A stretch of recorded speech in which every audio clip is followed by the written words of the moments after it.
Bharatiya Janata party के सांसद हैं साक्षी महाराज, जो अक्सर अपने विवादित बयानों की वजह से सुर्खियों में रहते हैं। एक बार फिर उन्होंने एक विवादित बयान दिया है। साक्षी महाराज ने आरोप लगाया है कि नेताजी सुभाष चंद्र बोस की हत्या के पीछे कांग्रेस का हाथ है। दरअसल ये मौका था सुभाष चंद्र बोस की 125वीं जयंती की। इस मौके पर साक्षी महाराज ने उन्नाव में भाषण देते हुए कहा कि कांग्रेस ने नेताजी की हत्या करवाई है। क्यों करवाई है, इसका भी जवाब उन्होंने अपने इस भाषण में दिया है। साक्षी महाराज ने कहा कि सुभाष चंद्र बोस को समय से पहले ही मौत के गाल में भेज दिया गया था। मेरा आरोप है कि कांग्रेस ने ही सुभाष चंद्र बोस की हत्या करवाई। बोस की लोकप्रियता के आगे पंडित नेहरू तो कहीं नहीं ठहरते थे। साक्षी महाराज यही नहीं रुके, उन्होंने आगे कहा कि महात्मा गांधी भी उनकी लोकप्रियता के आगे कहीं नहीं ठहरते थे। मेरा आरोप है कांग्रेस ने ही सुभाष चंद्र बोस की हत्या कराई थी, और केवल इसलिए उनकी लोकप्रियता के आगे पंडित नेहरू तो कहीं ठहरते ही नहीं थे, महात्मा गांधी जी भी नहीं ठहरते थे। साक्षी महाराज ने आगे कहा कि सुभाष चंद्र बोस वो शख्सियत थे जिन्होंने नारा दिया था कि तुम मुझे खून दो, मैं तुम्हें आजादी दूंगा। अंग्रेज इतने सीधे नहीं थे कि मांगने से आजादी दे देते। इस आजादी के लिए कई लोग शहीद हो गए। उन्होंने आगे कहा कि लहू के भाव से हमने आजादी खरीदी थी। देखिए उनका ये भाषण।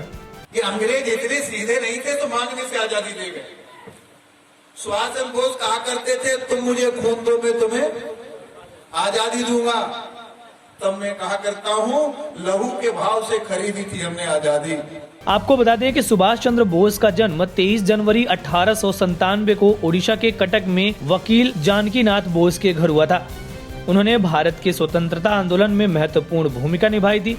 आजाद हिंद फौज की स्थापना के लिए भी नेताजी को जाना जाता है। कहा जाता है कि 18 अगस्त 1945 में ताइवान में एक विमान दुर्घटना में सुभाष चंद्र बोस की मौत हो गई थी, जिसे लेकर खूब विवाद भी हुआ।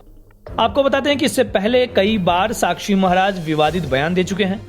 अभी कुछ दिन पहले ही उन्होंने हैदराबाद के सांसद असदुद्दीन ओवैसी के खिलाफ अभद्र टिप्पणी की थी। इसके अलावा वे अल्पसंख्यक समुदाय के खिलाफ काफी जहरीले बयान दे चुके हैं। साक्षी महाराज ने एक बार कहा था कि देश में मदरसों और मस्जिदों के माध्यम से लफ्जियात का षड्यंत्र चल रहा है, जिस पर काफी बवाल मचा था। आपको मालूम हो कि 23 जनवरी को सुभाष चंद्र बोस की 125वीं जयंती को बीजेपी ने पराक्रम दिवस के रूप में मनाया।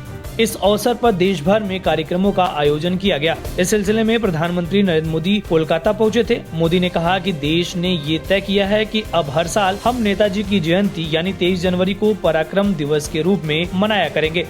मोदी ने कहा कि हमारे नेताजी भारत के पराक्रम की प्रतिमूर्ति भी हैं और प्रेरणा भी। इस वीडियो में फिलहाल इतना ही। आप अपने सवाल और सुझाव हमें कमेंट्स करके बताइए। बाकी देश और दुनिया की ताज़ा तरीन खबरों की अपडेट्स के लिए हमारे चैनल लोकमत हिंदी को सब्सक्राइब कर लीजिए। अगर आप ये वीडियो फेसबुक पर देख रहे हैं तो हमारे पेज को लाइक और फॉलो कर लीजिए।